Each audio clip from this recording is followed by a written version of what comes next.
Bonjour, comment ça va aujourd'hui?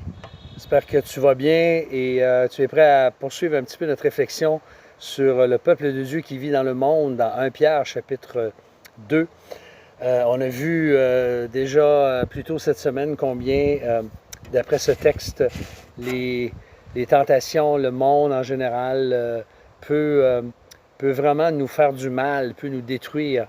Et on a parlé des convoitises, on a commencé à parler des convoitises et j'aimerais juste poursuivre un peu là-dessus. Les êtres humains, depuis le début des temps, en fait, luttent contre la tyrannie de leur convoitise. Les gens sont conscients qu'en eux habitent des désirs, des convoitises, des passions qui sont difficiles à contrôler, à surmonter et auxquelles on doit résister. Et ces convoitises, souvent, ces convoitises charnelles sont les désirs qui surgissent de l'homme total dans sa faiblesse présente, avec sa volonté d'autonomie, son illusion d'être maître de son propre bonheur. Et on sait qu'elles n'ont pas leur origine en Dieu. Bien au contraire, Jacques nous dit dans son épître au chapitre 1 que personne, lorsqu'il est tenté, ne dit « c'est Dieu qui me tente ». Car Dieu ne peut tenter par le mal et ne tente lui-même personne. Mais chacun est tenté parce que sa propre convoitise l'attire et le séduit.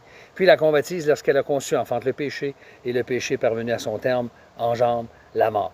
Alors, selon Jacques, et même selon Pierre aussi, les convoitises ont une puissance infinie. Elles mènent une guerre contre notre âme. Il y a un combat, une lutte acharnée qui sont bien présents en nous. Et elles s'attaquent à notre âme, qui est le siège de notre vie. Parce que nous sommes des âmes, nous sommes comme des âmes comme créatures spirituelles. Nous avons une âme et nous formons un tout avec notre corps. On ne peut pas diviser tout ça. Notre esprit, notre volonté, nos sentiments, notre personnalité, notre ADN unique à chacun, nous sommes un tout.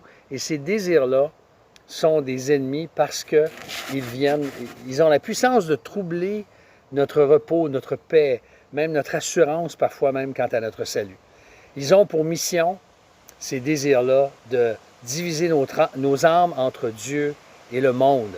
Et Jean nous dit, lui, dans son épître, dans 1 Jean chapitre 2, verset 15, « N'aimez pas le monde, ni ce qui est dans le monde. Si quelqu'un aime le monde, l'amour du Père n'est pas en lui, car tout ce qui est dans le monde, et on le sait quoi, la convoitise de la chair, la convoitise des yeux, l'orgueil de la vie, ne vient pas du Père, mais vient du monde. » Alors, la convoitise des yeux, c'est voir.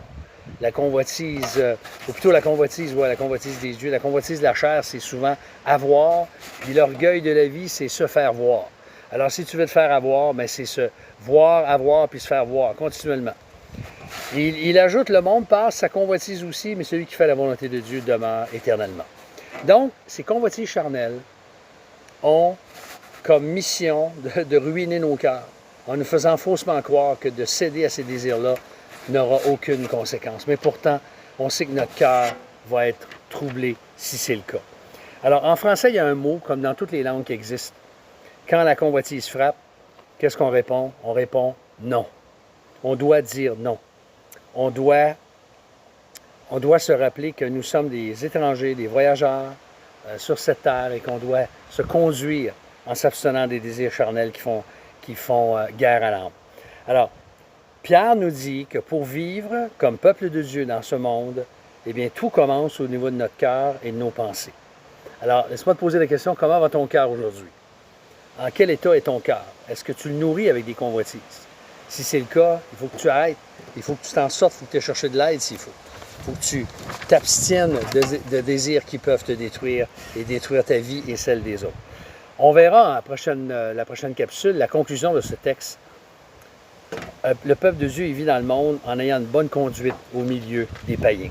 Alors, je vous attends pour la prochaine. Que Dieu vous bénisse. Bonne fin de journée et à très bientôt.